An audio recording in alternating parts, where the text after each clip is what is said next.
Hello all, and welcome back to another video. In this one, you'll see the work I completed in my 5th week of working on this project.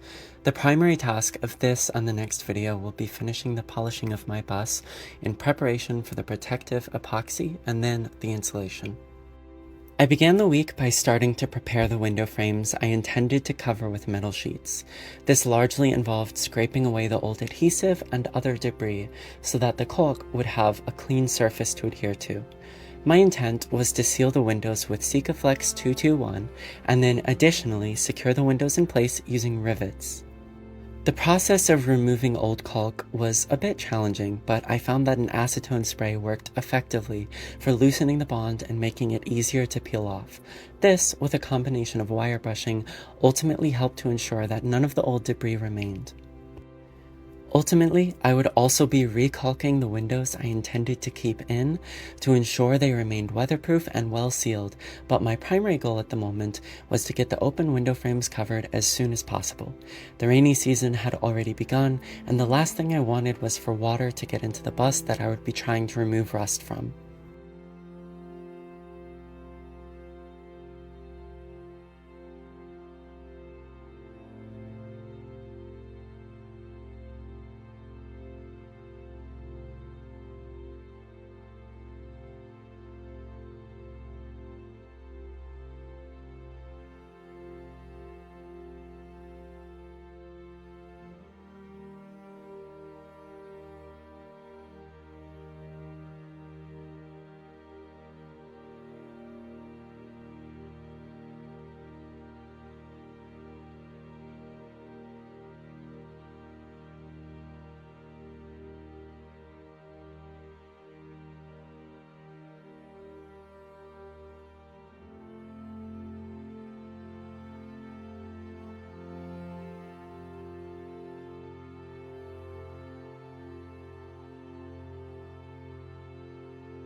Here, you can see me beginning to put the windows in place and sealing them. Now, the location I purchased this caulk from ultimately ended up not having enough to complete all of the windows as I had hoped, so I'd have to wait for them to get some more in stock. But in the meantime, I managed to get a good few of the windows secured in place.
The next step was going over any remaining fiberglass and adhesive on the walls and the rear of the bus. Thankfully, I'd already managed to remove most of it, but there were some stubborn parts left. Once that was done, it was time to sweep out any remaining debris in preparation for rust removal. The rust removal process itself would be broken down into 3 main steps. The first was wire brushing with an angle grinder to remove the big chunks, and then I would be following up by using a flap disc with the angle grinder to get the majority of the rust off. Finally, I'd be using a rust converter solution to get any final remaining rust off and ensure a clean surface. I was honestly surprised with how quickly the floor began to look better. Mind you, there was still plenty left to do by the end of the week, but compared to what it looked like at the beginning of this project, I had made significant progress.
Up until this point, I had been primarily using sunlight, 2 solar-powered lanterns, and 1 oil-burning lantern for light and warmth within the bus.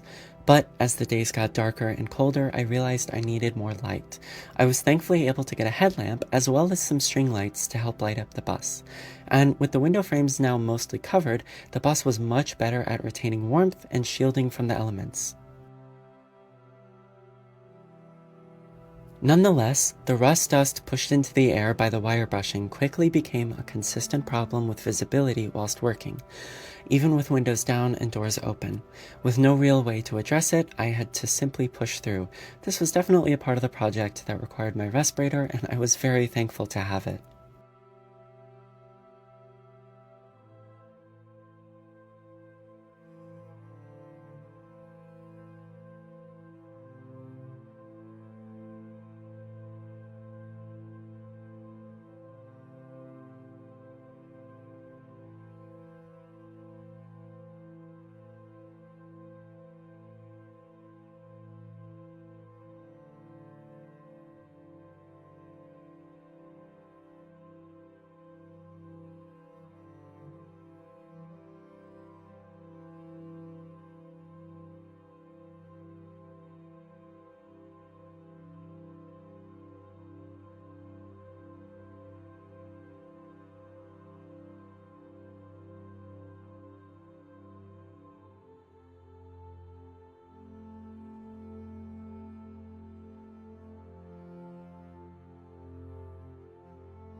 Now, before I end this video, I'd like to give you all an idea of my intended layout of the bus. In this first picture, you can get an idea of what I want to do with the cab of the bus. My intent is for it to serve as a kind of airlock/mudroom combo. In the next photo, you can get an idea of what the living room and kitchen area will look like. My intent with the general layout of the bus is that the driver's side will have the wider things like the couch and the bathroom, and the other side will have the skinnier parts like the counters and closets.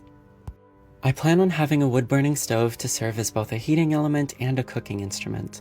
The couch will be adaptable to serve as a booth, a couch, and a bed, but I've simplified the view here to simply display a couch. The rear of the bus will primarily feature the bedroom, which will include a bed, a wardrobe, a desk, and an electrical cabinet. Obviously, there will be walls separating some of these areas. With that, I hope you've all enjoyed watching this video and have enjoyed witnessing the progress on my bus so far. If you have, please consider subscribing or following me on other platforms, or if you're feeling particularly generous, consider subscribing to my Patreon. All funds from that will go directly towards the bus conversion. I hope you all have a wonderful day, and I will see you next week.